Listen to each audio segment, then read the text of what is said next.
Love பண்ணுறப்போ பசங்க daily calls, long chats, சாப்பிட்டியா, தூங்கிட்டியா அப்படிங்கிற மாதிரியான கேள்விகள், சின்ன சின்ன சர்ப்ரைசஸ் இதெல்லாமே பண்ணுவாங்க.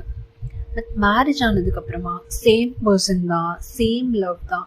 ஆனால் ஏன் இவங்க டிஃப்ரெண்ட்டான ஒரு ஃபீலை கொடுக்குறாங்க அப்படின்னு சொல்லிட்டு நிறைய ஒய்ஃபோட மைண்டில் இந்த கொஷின் ஓடிட்டே இருக்கும். லவ் பண்ணுறப்போ எஃபர்ட் போட்ட பசங்க ஹஸ்பண்ட் ஆனதுக்கப்புறமா ஏன் எஃபர்ட் போடுறதில்ல? இன்னைக்கு இதை பற்றி தான் இந்த வீடியோவில் பார்க்க போகிறீங்க. பட் இன்னைக்கு யாரையுமே ப்ளேம் பண்ண போகிறதில்ல, ஜஸ்ட்டு அண்டர்ஸ்டாண்ட் பண்ணிக்க ட்ரை பண்ண போகிறோம். லவ் பண்ணுற டைமில் என்ன நடக்கும்? பசங்க இம்ப்ரெஸ் பண்ண ட்ரை பண்ணுவாங்க. எப்படி பண்ணுவாங்க? ஃபாஸ்ட்டாக ரிப்ளை பண்ணுறது, சுகர் கோட்டட் வேர்ட்ஸில் பேசுகிறது, பிக்கப் லைன்ஸ்லாம் பயங்கரமாக இருக்கும். லவ்வருக்காக நிறைய டைம் ஸ்பெண்ட் பண்ணுவாங்க. டேட்ஸு, சர்ப்ரைசஸ்ஸு, அட்டென்ஷன் பயங்கரமாக கொடுப்பாங்க. ஏன்னா அப்போது அந்த ரிலேஷன்ஷிப் செக்யூர்டாக இருந்திருக்காது. அவங்கள லூஸ் பண்ணிடுவோமோன்னு ஒரு பயம் இருக்கும், காம்படிஷன் இருக்கும், எக்ஸைட்மெண்ட் இருக்கும். சிம்பிளாக சொல்லணும் அப்படின்னா எஃபர்ட் ஏன் போடுவாங்கன்னா attraction plus fear of losing that person. மேரேஜ்க்கு அப்புறம் எப்படி மைண்ட் செட் சேஞ்ச் ஆகுது அப்படின்னு பார்த்தீங்கன்னா, பசங்க மைண்டில் என்ன ஆகும் அப்படின்னா, இப்போ நம்ம தானே, இல்லை அவங்களுக்கு எல்லாமே புரியும், நம்ம ப்ரூவ் பண்ணணும்னு தேவையே இல்லை. இல்லைனா work, responsibility, stress, financial problem இதெல்லாம் தான் பசங்க மைண்டில் ஓடுற விஷயங்களாக இருக்கும். பட் பொண்ணுங்க மைண்டில் என்ன ஆகும் அப்படின்னா, முன்னாடி மாதிரி என்னை கேர் பண்ணுறதில்ல, நான் இம்பார்ட்டண்ட் இல்லை போல இருக்குது, இல்லை அவங்க ரொம்பவே மாறிட்டாங்க, நான் அவங்க ப்ரையாரிட்டிஸும் ரொம்பவே சேஞ்ச் ஆகிடுச்சு அப்படிங்கிற மாதிரியான விஷயங்கள் பொண்ணுங்க மைண்டில் ஓடும். பட் உண்மை என்ன அப்படின்னா, இங்கே லவ்வெல்லாம் சேஞ்ச் ஆகலை, கம்ஃபர்ட் ஜோன் வந்துருச்சு அப்படிங்கிறது தான் ரீசன். பிஃபோர் மேரேஜ் பசங்க என்ன பண்ணுவாங்க, ஒரு 1 hour லேட்டாக ரிப்ளை பண்ணாங்க அப்படின்னா என்னாச்சு, பிஸியா, இல்லை எவ்ரிதிங் ஓகேவா, இந்த மாதிரி கொஷின்ஸ்லாம் வரும். But after marriage wife whole day பேசல அப்படின்னா கூட அது ரொம்பவே நார்மலைஸ்டு ஆன ஒரு விஷயமா போயிடுது.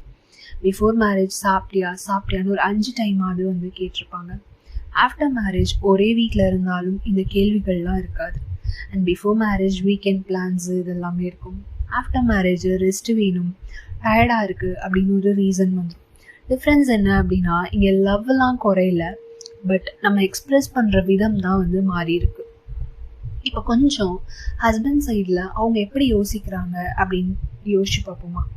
அவங்க என்ன நினைக்கிறாங்க அப்படின்னா, எனக்கு ஃபினான்ஷியல் ப்ரெஷர் இருக்குது, கரியர் டென்ஷன் இருக்குது, ஃபேமிலி ரெஸ்பான்சிபிலிட்டிஸ் இருக்குது, இல்லை நான் இது எல்லாமே நமக்காக தான் பண்ணுறேன் அப்படின்னு எப்படி திங்க் பண்ணுறாங்க அப்படின்னா, நான் இவ்வளோ கஷ்டப்படுறேன், இல்லை இதில் தான் என்னோட லவ்வை நான் காமிக்கிறேன் அப்படிங்கிறது ஹஸ்பண்டோடைய மைண்ட் செட்டில் அவங்களோட திங்கிங். பட் ஒய்ஃபுக்கு என்ன வேணும் அப்படின்னா, அவங்களுக்கு வேர்ட்ஸ் ஆஃப் அப்ரிசியேஷன் வேணும், அட்டென்ஷன் வேணும், ஸ்மால் கெஸ்டர்ஸ் வேணும், எமோஷ்னலாக ப்ரெசண்ட்டோடு இருக்கணும். இதுதான் பெரிய கேப்பே. மேரேஜில் பெருசாக மிஸ் அண்டர்ஸ்டாண்டிங் என்ன அப்படின்னு பார்த்தோன்னா, அவங்க சொல்கிறது, அதாவது ஹஸ்பண்ட் சொல்கிறது, நான் இங்கே ஜாப்க்கு போகிறேன், இவ்வளோ ஃபேமிலிக்காக இவ்வளோ பண்ணுறேன், இல்லை சம்பாதிக்கிறேன், இல்லை இதில் தான் என்னோடய லவ்வை நான் எக்ஸ்ப்ரெஸ் பண்ணுறேன். பட் ஒய்ஃப் என்ன சொல்கிறாங்க அப்படின்னா, நீ டைம் கொடுக்கறது இல்லை நீ என்ன ப்ரையாரிட்டைஸ் பண்ணுறது இல்லை. இதெல்லாமே ஒய்ஃப் வைக்கிற கம்ப்ளைண்ட்டாக இருக்குது. இப்போ இந்த இடத்துல என்ன ஆகுது அப்படின்னா, லவ் லாங்குவேஜ் டோட்டலாக மிஸ்மேட்ச் ஆகுது. ஸோ லவ் குறையில, அவங்க எக்ஸ்ப்ரெஸ் பண்ணுற விதம், இல்லை எக்ஸ்பெக்ட் பண்ணுற விதம் தான் மாறி இருக்கு. ஸோ ஃபைனலி ஹஸ்பண்ட்ஸ் எல்லாத்துக்கும் நான் சொல்ல வேண்டிய ஒரு விஷயம் என்ன அப்படின்னா, மேரேஜ் ஆயிடுச்சு, நமக்கு தான் அந்த சர்டிஃபிகேட் கிடச்சிருச்சு, நான் ஏன் இதுக்கு மேலேயும் என்னோட எஃபர்ட்டை போடணும் அப்படின்னு நீங்கள் நினச்சிங்கன்னா, உங்கள் ஒய்ஃப் உங்ககிட்ட ரொம்பவே இம்ப்ரெஸ் பண்ண விஷயம், லவ் பண்ணுறப்போ ரொம்பவே பார்த்து பிடிச்ச விஷயங்கள் எல்லாத்தையுமே நீங்கள் மேரேஜ் ஆனதுக்கப்புறமா டோட்டலாக ஸ்டாப் பண்ணிவிட்டு உங்களுடைய வே ஆஃப் இதில் உங்கள் லவ்வை எக்ஸ்ப்ரெஸ் பண்ணிங்க அப்படின்னா, அது கண்டிப்பாக உங்கள் ஒய்ஃபுக்கு டிசப்பாயிண்டிங்காக தான் இருக்கும். ஸோ அவங்களுடைய லவ் லாங்குவேஜ் என்ன அப்படிங்கிறத தெரிஞ்சுக்கிட்டு அந்த வகையில் லவ்வை அப்பப்போ எக்ஸ்ப்ரெஸ் பண்ணுங்கள். அண்ட் ஒய்ஃப்ஸ் எல்லாத்துக்கும் சொல்லணும்னு நினைக்கிறது, உங்கள் ஹஸ்பண்ட் எஃபர்ட்டை போடல அப்படின்னா கூட லவ் கம்மியாயிடுச்சுன்னு நீங்களாவே அசியூம் பண்ணிக்காதீங்க.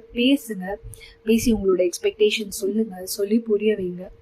இல்லை எனக்கு எப்படி சொல்கிறதுன்னு தெரியலனா இந்த வீடியோவை உங்களோட பார்ட்னருக்கு ஷேர் பண்ணுங்கள்.